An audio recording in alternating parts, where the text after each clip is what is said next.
썩어가는 제국. 기원전 8세기 중앙 이탈리아에 한 새 백성이 침입했습니다. 그들은 건강한 농부들이었습니다. 그들은 땅에 굶주린 땅의 사람들이었습니다. 그들의 힘찬 삽은 피곤을 몰랐습니다. 나무를 심고 집을 짓고 길을 닦고 개천을 파내고 성을 쌓고 황무지를 개척했습니다. 그들 앞에는 옥토의 곡식이 물결쳤습니다. 그리하여 그들은 한 성을 정돈하여 집안을 세운 다음에는 칼을 들고 이웃 동리를 정벌합니다. 그들의 칼도 그들의 삽과 같이 힘찼습니다. 그리하여 그들은 심고 세우고 싸우고 뺏고 지배했습니다. 그들의 원시적인 정력은 땅을 뚫고 치솟는 분화구 같았습니다. 마침내 기원전 3세기에 로마 대제국이 건설되어 천하는 그들 발 아래 놓이게 됐습니다. 이렇게 자연인의 강력한 욕망의 화염은 그들에게 승리의 월계관을 씌워 주었습니다. 그들은 이제 섬기는 인간이 아니라 섬김을 받는 신으로 되었습니다. 웃음이 지나치면 울게 되고 진미만 먹으면 구미를 잃고 흥분만 추구하면 흥분이 냉각됩니다.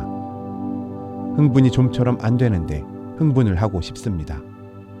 그래서 점잖은 스포츠보다도 유혈극, 맹수와의 격투, 맹수에게 짓물려 피투성이로 죽는 광경, 황소에게 받쳐 배가 찢어지는 광경 등을 보고서야 좋다고 손뼉치게 됩니다. 여자는 남자들의 성욕 흥분의 대상으로 쓰여집니다. 가정 갖고 자녀 기르기는 시끄럽고 부자유합니다. 그래서 어느 경우에도 자녀 생산은 않기로 합니다. 낙태와 기아가 상식이 되었습니다. 폴리비우스의 기록에 이런 대목이 있습니다. 우리는 유행병이나 장기 전쟁으로 순환하지는 않았습니다. 그러나 우리의 도시는 황폐했고 우리의 전야는 잡초로 덮여 있습니다. 그것은 우리 시민 인구가 부족하기 때문입니다. 그것은 자라나는 어린 세대가 줄어들었기 때문입니다. 사람들이 너무 극성스레 돈을 사랑하고 안위를 탐하기 때문에 결혼을 원치 않으며 결혼해도 자녀를 가지려 하지 않습니다. 가진다 해도 하나 혹은 둘밖에 안 가지려 합니다. 그것은 그 자녀에게 호사한 생활을 계승시키기 어렵고 그 수가 많으면 유산이 부족하기 때문이기도 합니다. 이런 습속의 배후에는 인생 자체에 대한 권태와 절망이 숨어 있습니다. 제2세기의 철학자 마르쿠스 아우렐리우스의 독백에는 이런 심한 말이 씌워 있습니다. 황제의 생활도 강아지의 생활과 다른 것이 없습니다. 모든 것은 붕괴하고 있습니다. 물, 흙, 뼈, 악취, 이것이 전부입니다. 베스파시안 타임을 회상합니다. 어떤 사람은 결혼, 해산, 병, 죽음, 연애, 그리고 정치 연설, 싸움, 육적 향락, 장래 등에 들뜹니다. 그러나 그들의 날은 일순간에 종말을 가져오고 말았습니다. 그래서 땅속 깊이 화석으로 남았습니다. 지금도 마찬가지 죽음이 내 위에 덮여 있다 했습니다. 인생이 무엇이냐? 밤낮 일하는 개미, 쫓겨 돌아다니는 쥐새끼, 노끈과 신경줄로 섰다 앉았다 하는 꼭두각시, 그것이 내 대답이다. 이런 심경에서의 실생활, 그것은 우리가 오늘 먹고 마시자 내일은 죽을 것이니 일 것입니다. 그래서 먹고 마시고 연락하고 춤추고 취하고 극장에 구경 가고 무궤도적인 성행위에 부끄럼 없고 안토니우스 제 때의 로마에는 100만이 살았는데 그 인구의 3분의 1 또는 2분의 1일지도 모르는 인구가 지난밤 연회의 음식 찌꺼기를 먹고 살았다고 했습니다. 솔라 왕 때 법정 유흥일은 1년에 93일이었던 것이 마르쿠스 아우렐리우스 황제 때에는 155일이었고 AD 355년에는 200일이었다고 합니다. 그리하여 로마는 세우고 싸우고 이기고 넓히고 놀고 썩고 침몰했습니다. 오늘 성경 본문에는 바울은 이런 사실을 고발하고 있습니다. 인간이 이렇게 타락했기 때문에 하느님께서는 그들의 부끄러운 욕정에 빠지는 것을 그대로 내버려 두셨습니다. 여자들은 정상적인 성행위 대신에 비정상적인 것을 즐기며 남자들 역시 여자와의 정상적인 성관계를 버리고 남자끼리 정욕의 불길을 태우면서 서로 어울려서 망측한 짓을 합니다. 이렇게 그들은 스스로 그 잘못에 대한 응분의 벌을 받고 있습니다. 인간이 하느님을 알아보려고도 하지 않았기 때문에 하느님께서는 그들이 올바른 판단력을 잃고 해서는 안 될 일들을 하게 내버려 두셨습니다. 그래서 인간은 온갖 부정부패와 탐욕과 악독으로 가득 차 있게 되는 것입니다. 그들에게 철학은 있었으나 종교는 극히 저급이었습니다. 철학으로서는 창조주 하나님을 알 수가 없습니다. 그들은 자연을 보고 인간을 보았습니다만 자연과 인간을 초월한 한 분 하느님은 그들의 시야에 들어오지 않았습니다. 그러나 종교를 동경하는 본성은 있었습니다. 그래서 피조물을 신으로 모시기도 하고 가이사를 신으로 숭배하기도 했습니다. 신앙은 그 신앙 대상의 성격에 따라 그 가치가 정해지는 것입니다. 여자가 아름답고 사랑스럽습니다. 그래서 여신이 숭배의 대상이 됩니다. 그것이 타락하면 여자와의 난륜 행위가 정당화됩니다. 성행위가 종교적으로 됩니다. 본능이 윤리를 대신합니다. 그래서 인간이 짐승의 반열에 투입됩니다. 인간 짐승은 진짜 짐승보다 더 비참합니다. 진짜 짐승에게는 정신고가 없고 정욕도 본능적으로 제약됩니다만 인간 짐승은 성행위의 제약기간이 없습니다.